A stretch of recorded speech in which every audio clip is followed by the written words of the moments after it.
Friends in this quick revision ఈ quick రివిజన్లో మరి చూసినట్లయితే one of the important area thus Arya Samaj ఎప్పుడు ఏర్పడింది అంటే that's in the year 1875. Arya Samaj ఏర్పడిన సంవత్సరం ఎప్పుడు అంటే దట్స్ ఇన్ ద ఇయర్ 1875లో ఏర్పడినట్లుగా తెలుస్తుంది. స్వామి దయానంద సరస్వతి దీన్ని ఏర్పాటు చేసింది ఎవరంటే స్వామి దయానంద సరస్వతి అని చెప్పేసి అని అన్నాం. స్వామి దయానంద సరస్వతి ఒరిజినల్ నేమ్ మూల్చంద్ లేదా మూల్శంకర్ అని చెప్పేసి అన్నాం. Swami Virajananda was the guru of Swami Dayananda Saraswati. Swami Dayananda Saraswati గురువు పేరు మరి చూసినట్లయితే స్వామి విరజానంద అని చెప్పేసి అని అన్నాం. గుర్తుందా? Okay, so this one of the important area మరి చూద్దాం. సో దిస్ చూసినట్లయితే so one of the important one ఇందులో భాగంగా ఆర్య సమాజ్ అని చెప్పేసి అంటున్నాం. So one is Arya Samaj. Arya Samaj ఎప్పుడు ఏర్పడింది అంటాడు 1875. ఓకే, ఏర్పాటు చేసింది ఎవరు? Swami Dayananda Saraswati. So this is Swami Dayananda Saraswati ఏర్పాటు చేసినటువంటిది ఆర్య సమాజ్ అన్నాం. It is started by home in the sense it started by Swami Dayananda Saraswati. ఎవరు ఏర్పాటు చేశారంటే స్వామి దయానంద సరస్వతి ఏర్పాటు చేసినట్లుగా తెలుస్తుంది. So it was started by Swami Dayananda Saraswati అని చెప్పేసి అన్నాం. ఆర్య సమాజ్ ఎప్పుడు ఏర్పడింది అంటే 1875లో ఏర్పడింది. ఓకే, దీని యొక్క ముఖ్య ఉద్దేశం హిందూ మతాన్ని పునరుద్ధరించడం. హిందువుల్లో కాస్ట్ అని, కలర్ అని, అంటరానితనం అని ఇటువంటివన్నీ చోటు చేసుకున్నప్పుడు okay all these caste, color, creed, okay, number of things that existed and so many differences they were there. At the same time there was no unity. Revival of Hinduism, that became the main motto of this one. Revival of Hinduism అన్నాం. హిందూ మతాన్ని పునరుద్ధరించడం అనేది దీని యొక్క ముఖ్య ఉద్దేశంగా ఏర్పడినట్లుగా తెలుస్తుంది. ఇతని గురువు పేరు who was the guru of Swami Dayananda Saraswati. What's the original name of this one? Mool Shankar or Mool Chand, that is the original name of this one. His guru was, only important points we are going to cover. His guru was Swami Virajananda. Swami Virajananda అని అన్నాం. Swami Virajananda. Swami Virajananda was the guru of this one. So గురువు ఎవరు అన్నట్లయితే స్వామి విరజానంద అనే తను గురువు అయినట్లుగా తెలుస్తుంది. Who was the guru? Swami Virajananda అని చెప్పేసి అని అన్నాం. Swami Virajananda he was the guru of this one. Okay, so this Swami Dayananda Saraswati మరి ఆర్య సమాజం ఏర్పాటు చేసి రివైవల్ ఆఫ్ హిందూయిజం, హిందూ మతాన్ని పునరుద్ధరించడం, కుల వ్యవస్థను పూర్తిగా ఖండించడం, గోవధ నిషేధం, సహపంక్తి భోజనాలు, కులాంతర వివాహాలు చేయడం మొదలైన కార్యక్రమాలన్నీ నిర్వహించడం జరిగింది. స్వామి దయానంద సరస్వతి హిందూ మతాన్ని పునరుద్ధరించాలి. అందరూ ఎవరిని అడిగినా హిందూ అనే చెప్పాలి. ఏం చెప్పాడు? So he was the first person to use the word Swaraj అనే పదాన్ని మొదటగా వాడింది అతడే. ఇండియా ఈజ్ ఫర్ ఇండియన్స్ అని చెప్పింది కూడా మొదటగా అతడే. భారతదేశం భారతీయులదే అని చెప్పిన గొప్ప మహనీయుడు ఎవరంటే Swami Dayananda Saraswati. Who said India is for Indians అని చెప్పింది కూడా స్వామి దయానంద సరస్వతి అన్నాం. స్వరాజ్ అనే పదాన్ని మొదటగా వాడింది కూడా స్వామి దయానంద సరస్వతి. మరి ఇటువంటి సందర్భంలో హిందూ మతాన్ని పునరుద్ధరించడం అనేది దీని యొక్క ముఖ్య ఉద్దేశం. Revival of Hinduism, that became the main motto of this one. So revival of Hinduism became the main motto. Revival of Hinduism became the main motto. So this became, okay, revival of Hinduism became the main motto. అని చెప్పేసి అన్నాం. Revival of Hinduism అనేది దీని ముఖ్య ఉద్దేశమైనట్లుగా తెలుస్తుంది. Revival of Hinduism అనేది దీని ప్రధానంగా ఉన్నట్లుగా తెలుస్తుంది అని చెప్పేసి అన్నాం. Hinduism became the main motto of this one. Okay, revival of Hinduism అనేది సో దీని యొక్క ముఖ్య ఉద్దేశము అని చెప్పేసి అని revival of Hinduism. Okay, so అలా మరి దీని యొక్క ప్రధాన ఉద్దేశమైనట్లుగా తెలుస్తుంది. గురువు ఎవరు ఉన్నట్లయితే స్వామి విరజానంద అని చెప్పేసి ఏది గుర్తుండాలి. ఓకే, సో స్వరాజ్ అనే పదాన్ని మొదటగా వాడింది ఎవరు? స్వరాజ్ అనే పదాన్ని మొదటగా వాడింది కూడా Swami Dayananda Saraswati. Who was a person who used the word Swaraj for the first time? The word Swaraj used by him for the first time. The word Swaraj was used by him for the first time. For the first time. For the first time అని చెప్పేసి అన్నాం. స్వరాజ్ అనే పదాన్ని మొదటగా వాడింది కూడా ఎవరు అన్నట్లయితే సో దిస్ స్వామి దయానంద సరస్వతి అని చెప్పేసి అని అన్నాం. స్వరాజ్ అనే పదాన్ని మొదటగా వాడినట్లుగా తెలుస్తుంది. So Swaraj is my birth right, I shall have it. So దాన్ని సాధించి తీరుతాను అని అన్నది ఎవరంటే బాలగంగాధర తిలక్. స్వరాజ్యం నా జన్మ హక్కు, సాధించి తీరుతాను అన్నది బాలగంగాధర తిలక్ అని చెప్పేసి అంటున్నాం. అలా ఇక్కడ స్వరాజ్ అనే పదాన్ని వాడింది ఎవరు అన్నట్లయితే ఇతడు అని చెప్పేసి అన్నాం. భారతదేశం భారతీయులదే అన్నది స్వామి దయానంద సరస్వతి. వేదాలకు తరలి వెళ్ళండి, వేదాలు విజ్ఞానానికి సర్వస్వాలు అని పేర్కొన్నది Swami Dayananda Saraswati. Go back to Vedas, Vedas are the treasure of knowledge. Go back to Vedas, వేదాలకు తరలి వెళ్ళండి, వేదాలు విజ్ఞానానికి సర్వస్వాలు అని చెప్పింది కూడా ఎవరంటే ఇదే స్వామి దయానంద సరస్వతి అని చెప్పేసి అని అంటుంది. That you have to remember. గుర్తుందా? సో ద వర్డ్ స్వరాజ్ అనే దాన్ని ఉపయోగించింది ఇతడే. భారతదేశం భారతీయులదే. India is for Indians, India is for Indians, India is for Indians అని పేర్కొన్నది ఎవరంటే స్వామి దయానంద సరస్వతి. ఎవరు? స్వామి దయానంద సరస్వతి పేర్కొన్నట్లుగా తెలుస్తుంది. ఇండియా ఇస్ ఫర్ ఇండియన్స్ అని, భారతదేశం భారతీయులదే అని చెప్పేసి పేర్కొన్నట్లుగా తెలుస్తుంది అని చెప్పేసి అన్నాం. వేదాలకు తరలి వెళ్ళండి, వేదాలు విజ్ఞానానికి సర్వస్వాలని పేర్కొన్నది కూడా ఇతడే. Go back to Vedas and Vedas are the treasure of knowledge. Go back to Vedas, వేదాలకు తరలి వెళ్ళండి. Go back to Vedas, Vedas are the treasure of knowledge అని అన్నది ఇతడే. So he also said go back to Vedas, go back to Vedas and Vedas are the treasure of knowledge and Vedas are the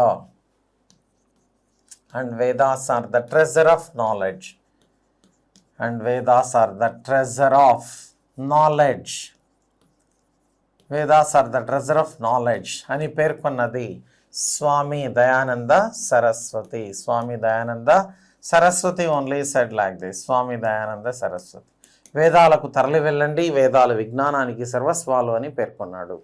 గుర్తుందా? వేదాలకు తరలి వెళ్ళండి, వేదాలు విజ్ఞానానికి సర్వస్వాలని పేర్కొన్నట్లుగా తెలుస్తుంది దే స్వామి దయానంద సరస్వతి. గుర్తుందా? ఈ పాయింట్స్ అన్నీ గుర్తుండదు. శుద్ధి ఉద్యమాన్ని ప్రారంభించినది స్వామి దయానంద సరస్వతి. ఇతర మతాలలోకి వెళ్ళిన హిందువులను మళ్ళీ హిందూ మతంలోకి రమ్మని ఆహ్వానించింది ఎవరంటే సో దే స్వామి దయానంద సరస్వతి. ఇతర మతాలలోకి వెళ్ళిన వారిని మళ్ళీ హిందూ మతంలోకి రమ్మని ఆహ్వానించింది ఎవరు అంటే ఇతడు. దానికి పెట్టిన పేరే శుద్ధి ఉద్యమం. Okay, Shuddhi movement that was started by this one. శుద్ధి ఉద్యమం అంటే ఏంటి అన్నట్లయితే so invited previously some people converted into other religions, some other religions, maybe Christianity or Islam.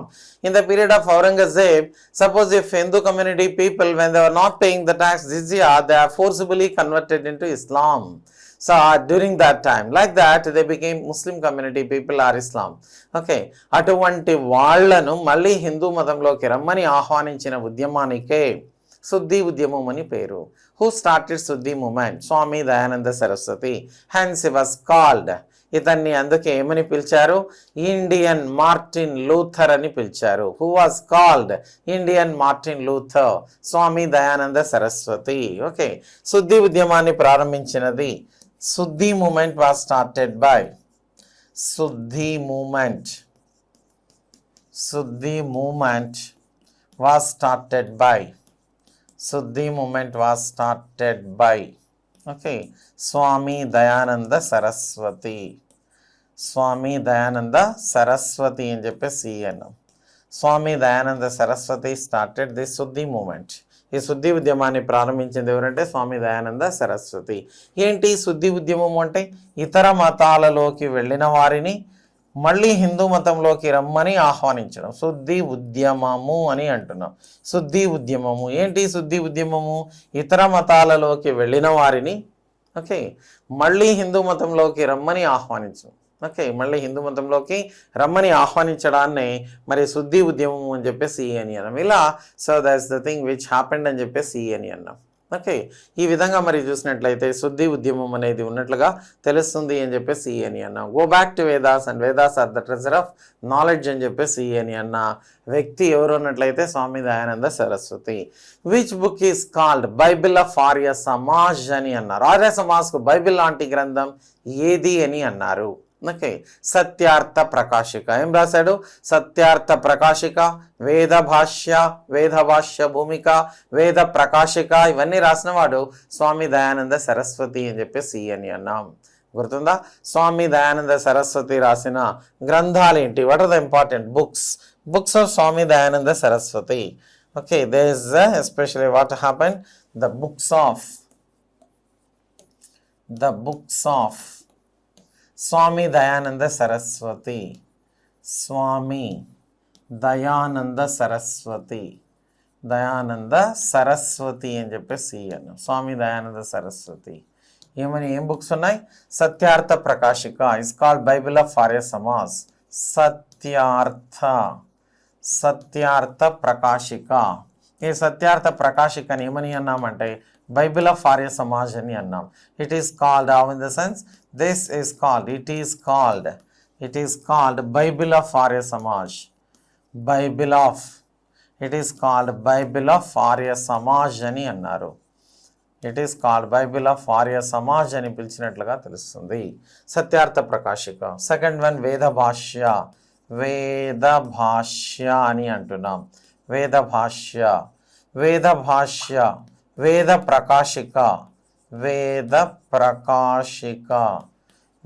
ప్రకాశిక.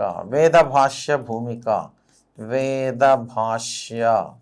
Okay, వేద భాష్య భూమిక, ఇవన్నీ కూడా మరి ఉన్నట్లుగా తెలుస్తుంది. Veda Bhashya Bhumika. So all these are there. Okay, so ఇవన్నీ కూడా ఉన్నట్లుగా తెలుస్తుంది అని చెప్పేసి అని అన్నాం.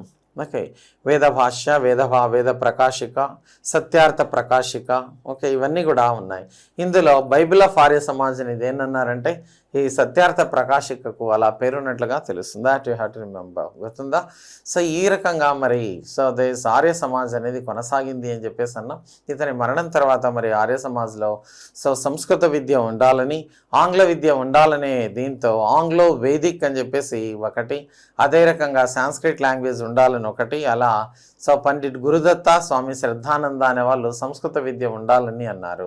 లాలా లజపతిరాయ్, లాలా హంసరాజులు ఆంగ్లో వేదిక్ అని అన్నారు. అలా ఇది చీలిపోయినట్లుగా తెలుస్తుంది. ఎనీహౌ ఆర్య సమాజ్ నేటికి భారతదేశంలో కొనసాగుతూనే ఉంది. మనకి ఎగ్జామినేషన్ పాయింట్ ఆఫ్ వ్యూలో స్వరాజ్ అనే పదాన్ని మొదటగా వాడింది ఎవరు? శుద్ధి ఉద్యమాన్ని ప్రారంభించింది ఎవరు?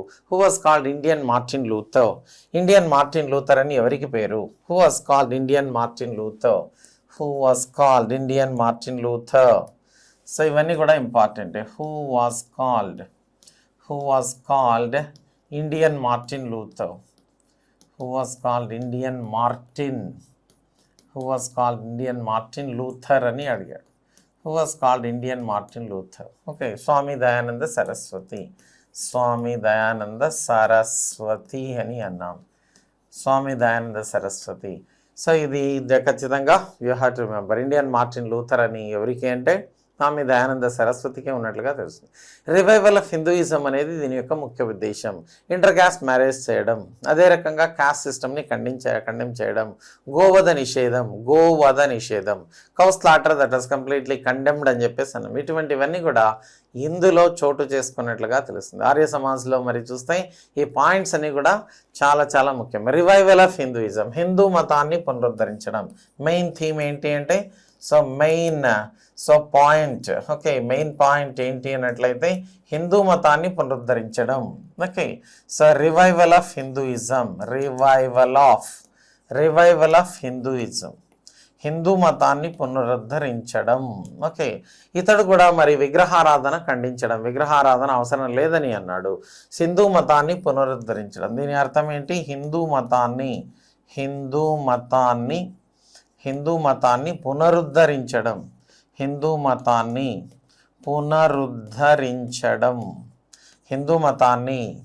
పునరుద్ధరించడం అనేది దీని ముఖ్య ఉద్దేశమైనట్లుగా తెలుస్తుంది. Revival of Hinduism. క్యాస్ట్ సిస్టమ్ని కండెమ్ చేయడం, కౌస్లాటర్ కండెమ్ చేయడం, ఇలా ఈ పాయింట్స్ అన్నీ కూడా నీకు గుర్తుండాలి. ఓకే, ఇంపార్టెంట్ ఇవన్నీ కూడా ఎగ్జామినేషన్ పాయింట్ ఆఫ్ వ్యూలో ఏదైనా అడిగినట్లయితే you must be in a position to answer. ఖచ్చితంగా దీన్ని ఆన్సర్ చేయగలిగి ఉండాలి నువ్వు. ఓకే, ఎందుకంటే qualifying prelims is very important. అందుకే one of the points, one word I want to tell you. Okay, APJ Abdul Kalam's word ఏంటి అన్నట్లయితే, if you want to shine like the sun, first of all you have to burn like the sun. సూర్యుని లాగా ప్రకాశించాలంటే సూర్యుని లాగా మండాలి అన్నాడు. మండాలంటే మనమే మండట్లేదు, you have to do hard work. ఖచ్చితంగా హార్డ్ వర్క్ చేయాలి. ఒక్కసారి నువ్వు గాన ప్రిలిమ్స్ పాస్ అయితే మెయిన్స్ గట్టికిచ్చే బాధ్యత మాది. ఓకే, 100% మెయిన్స్ అయితే 100% we are so they try our best to get through mains ఖచ్చితంగా పాస్ అయ్యేలాగా బాధ్యత తీసుకుంటాం. 100% మీకు జస్టిస్ కూడా చేయడం అనేది జరుగుతుంది. ఓకేనా, so that's the thing so which is there అని చెప్పేసి అన్నాం. ఓకేనా, రైట్, నెక్స్ట్ టాపిక్ చూద్దాం. Thank you.